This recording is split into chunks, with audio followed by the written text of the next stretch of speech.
नमस्कार दोस्तों, क्राइम तक में आप सबका स्वागत है। मैं हूं सुप्रतिम बैनर्जी। आज असल में हमारे जो कैमरा पर्सन हैं विनोद शिकारपुरी जी, वो दफ्तर में नहीं हैं, वो शूट पर बाहर गए हुए हैं। और बाहर भी इसलिए गए हैं क्योंकि आपको पता है कल उत्तराखंड के धराली में बहुत बड़ी प्राकृतिक आपदा आई थी, जिसमें एक पूरा का पूरा गांव बह गया, बहुत सारे लोग लापता हो गए।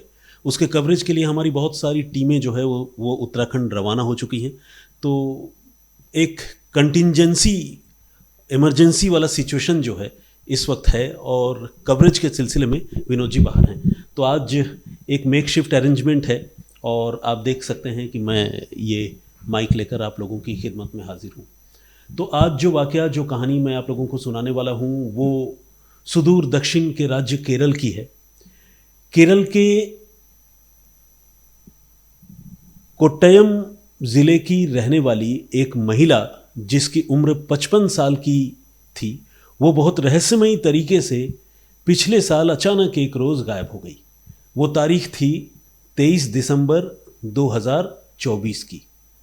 इस महिला का नाम है जेन मैथ्यू। तो जब जेन मैथ्यू अपने घर से गायब हो गई तो घर वाले बहुत परेशान हुए। उन्होंने अपने तौर पर जेन को ढूंढने की काफ़ी कोशिश की। परिवार के लोग और आसपास के लोग जेन को जेनम्मा के नाम से पुकारा करते थे। साउथ में इस तरह से महिलाओं का संबोधन होता है, आपको पता है, अम्मा लगाते हैं। तो जेनम्मा को लोग काफ़ी ढूंढते रहे और उन्होंने पुलिस में भी रिपोर्ट लिखवाई, लेकिन इसका कोई फ़ायदा नहीं हुआ। वो कोट्टयम ज़िले में अथिराम्बुजा नाम की एक जगह है, वहाँ पर रहती थी। बहुत ही रहस्यमयी तरीके से उनका मोबाइल फ़ोन भी स्विच ऑफ हो चुका था।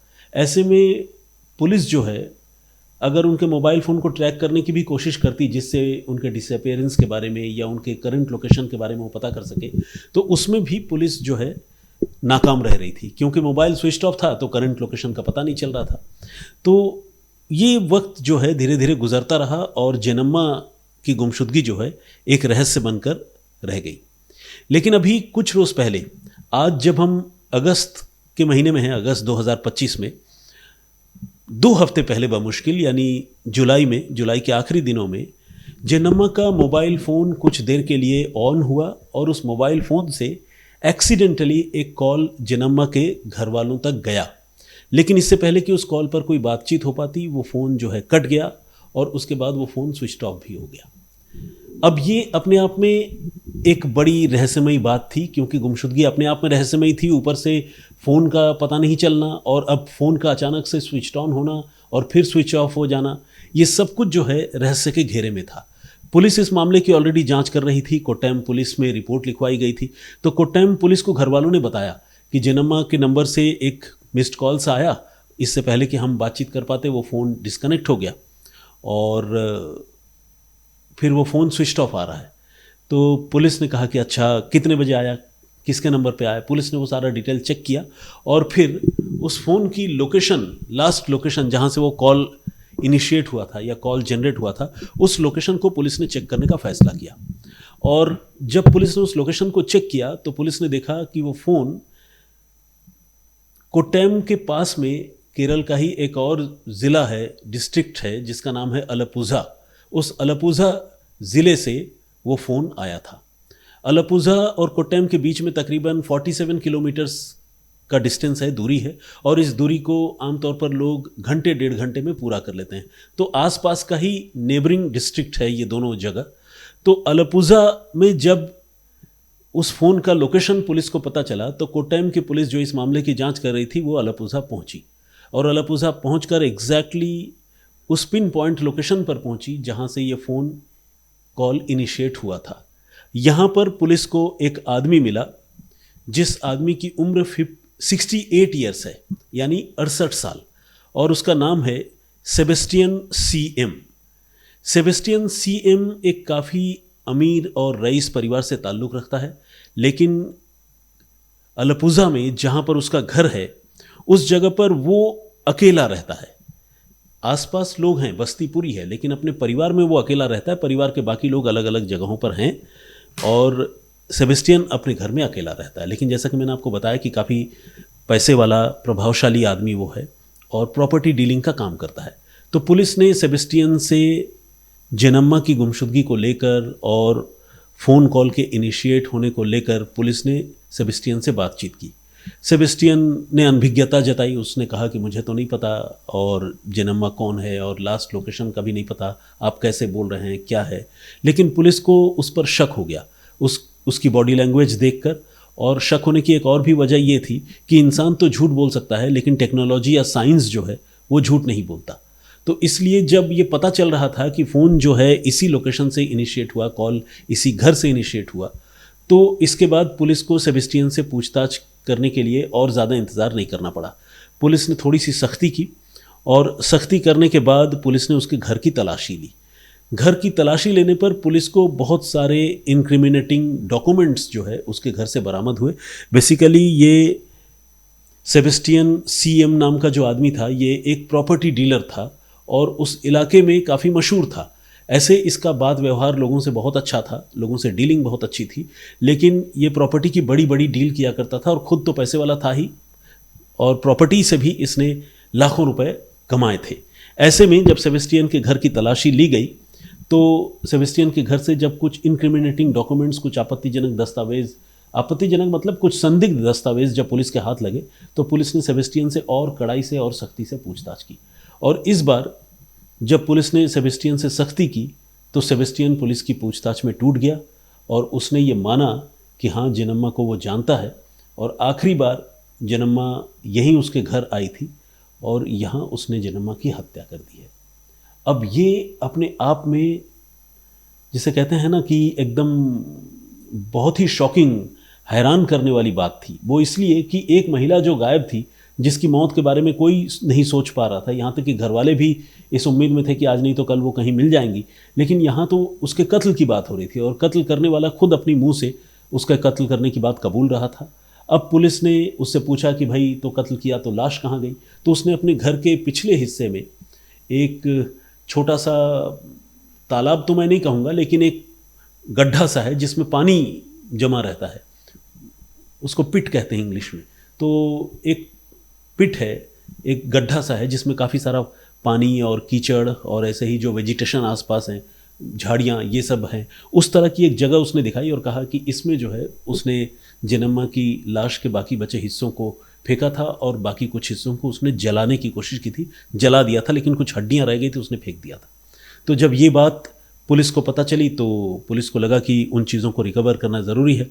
अब पुलिस ने अर्थ मूवर, जेसीबी मशीन वगैरह मंगवाई और उसके बाद उस पिट से कचरा और पानी निकालने की शुरुआत हुई और वहाँ हड्डियाँ जो है पुलिस बीनने लगी, पुलिस चुनने लगी। इस कोशिश में पुलिस को कामयाबी मिली और वाकई उस गड्ढे से कई हड्डियाँ, मानव हड्डियाँ बाहर आई, निकली। पुलिस ने इन मानव हड्डियों को रिकवर किया और रिकवर करने के साथ ही पुलिस ने जेनम्मा के घर वालों से बातचीत की और फिर इसके बाद पुलिस ने ये तय किया कि वो डीएनए एग्जामिनेशन करेगी ताकि ये पता चल सके कि ये हड्डियाँ वाकई जेनम्मा की हैं या फिर नहीं हैं।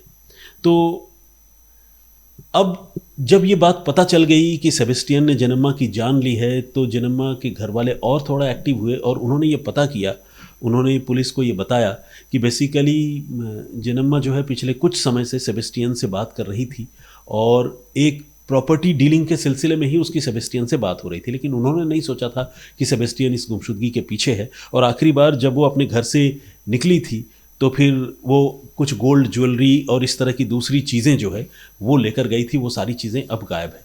पुलिस ने उन चीज़ों की तलाश शुरू की और उनमें से कुछ चीज़ें जो जेनम्मा की थी वो सेबेस्टियन से घर से बरामद कर ली, सेबेस्टियन के घर से बरामद कर ली। लेकिन ये अभी सिर्फ एक शुरुआत थी, एक भयानक मर्डर मिस्ट्री की ये शुरुआत थी। और मैं शुरुआत इसलिए कह रहा हूँ क्योंकि इसके बाद अभी बहुत सारे और खुलासे होने थे। इसके बाद पुलिस ने जब सेबेस्टियन से पूछताछ शुरू की तो एक एक करके और भी कई महिलाओं की गुमशुदगी के राज जो है वो सेबेस्टियन और उसके सुनसान खाली मकान से जुड़ने लगे। इन महिलाओं में एक महिला है जिनका नाम है बिंदु पद्मनाभन, ये 2006 में रहस्यमयी तरीके से गायब हो गई थी। एक महिला है आयशा, ये 2012 में गायब हुई थी। और एक है सिंधु जो 2020 में गायब हो गई थी। और ये सारी की सारी महिलाएं अल्पुझा की रहने वाली है, उसी अल्पुझा की जिस अल्पुझा का खुद ये सेबेस्टियन रहने वाला है। असल में ये महिलाएं अलग अलग वक्त पर गायब होती रहीं और पुलिस जो है रिपोर्ट भी लिखती रही, घर वाले शिकायत भी दर्ज कराते रहे, लेकिन इन महिलाओं की गुमशुदगी जो है कभी भी सेबेस्टियन के साथ पहले कनेक्ट नहीं हो पाई। हालांकि एक मामले में गुमशुदगी तो नहीं, लेकिन फोर्जरी के मामले में सेबेस्टियन पहले अरेस्ट हुआ था। हुआ ये कि साल 2006 में जब बिंदु गायब हुई, बिंदु पद्मनाभन, तो बिंदु जो है अल्पुझा, जैसा कि मैंने आपको बताया, वो रहती थी, लेकिन वो अकेली रहती थी, बिंदु भी। और बिंदु के एक भाई हैं जो इटली में रहते हैं, यूरोप में। तो उनको जब पता चला कि उनकी बहन गायब हो गई हैं, तो उन्होंने इटली से रहते हुए ही यहाँ पुलिस से कांटेक्ट किया, बातचीत की और एफआईआर दर्ज कराने की कोशिश की, लेकिन उन्हें बहुत ज़्यादा कामयाबी नहीं मिली। और आखिरकार 2017 में जाकर, ध्यान दीजिएगा, 2006 में महिला गायब हुई थी, 2017 में जाकर उन्होंने इस सिलसिले में एक रिपोर्ट भी लिखवाई और ये भी बताया कि माफ़ कीजिएगा, ये बिंदु जो है, बिंदु की गुमशुदगी तो अपनी जगह है ही, बिंदु की जो प्रॉपर्टी है उस पर कई लोगों ने गलत तरीके से कब्जा कर लिया है और उसमें सेबेस्टियन और कुछ और लोग शामिल हैं। तो इस मामले को पुलिस ने बिंदु की गुमशुदगी कम और प्रॉपर्टी फोर्जरी के केस के तौर पर ज़्यादा देखते हुए इन्वेस्टिगेट करना शुरू किया। और जब पुलिस ने इस मामले को इन्वेस्टिगेट करना शुरू किया, तब पुलिस पहुंची थी सेबेस्टियन के घर, और सेबेस्टियन के घर से कुछ फेक डॉक्यूमेंट्स, पेपर्स, वो बिंदु की प्रॉपर्टी से रिलेटेड पुलिस ने तब रिकवर किए थे, बरामद किए थे। बिंदु और सेबेस्टियन के बीच में एक और आदमी था जिसका नाम है मनोज, जो एक ऑटो ड्राइवर था, और वो ऑटो ड्राइवर भी इस प्रॉपर्टी डीलिंग में अपना कट लिया करता था या एक मिडिल मैन के तौर पर काम किया करता था, जो कॉमनली बिंदु को भी जानता था और सेबेस्टियन को भी जानता था। उसे जब पुलिस ने पूछताछ के लिए फोर्जरी के मामले में बुलाया तो उसने एक रोज़ खुद को ख़त्म कर लिया। ये बात मैं आपको बता रहा हूँ 2017-18 की। लेकिन इस मामले की जांच हुई, सेबेस्टियन को फोर्जरी के मामले में अरेस्ट किया गया, वो कुछ समय तक जेल भी रहा, लेकिन बिंदु की गुमशुदगी का राज जो है वो नहीं खुल सका, वो पता नहीं चल सका।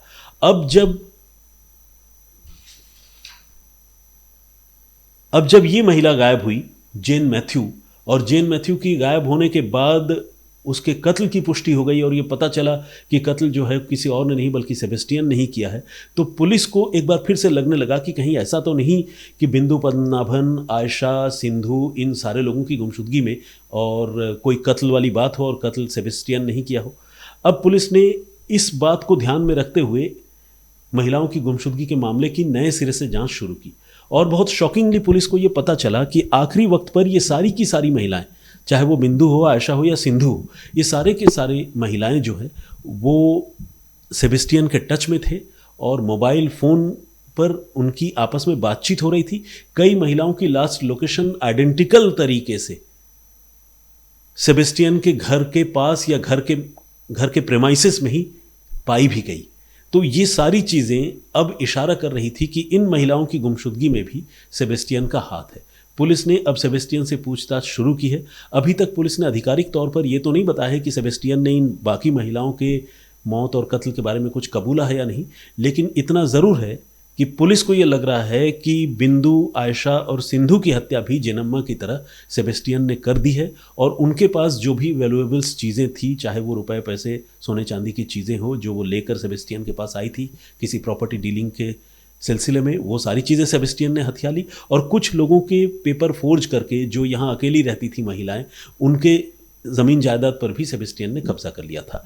तो अब एक ऐसा मामला जो एक महिला की गुमशुदगी से शुरू हुआ था, वो महिला के कत्ल में जाकर ख़त्म हुआ, और जब जांच आगे बढ़ी तो पता चला कि ये एक महिला के कत्ल का मामला नहीं है, बल्कि अब तक की जो जानकारी है उसके मुताबिक 4 महिलाओं की गुमशुदगी और कत्ल का है।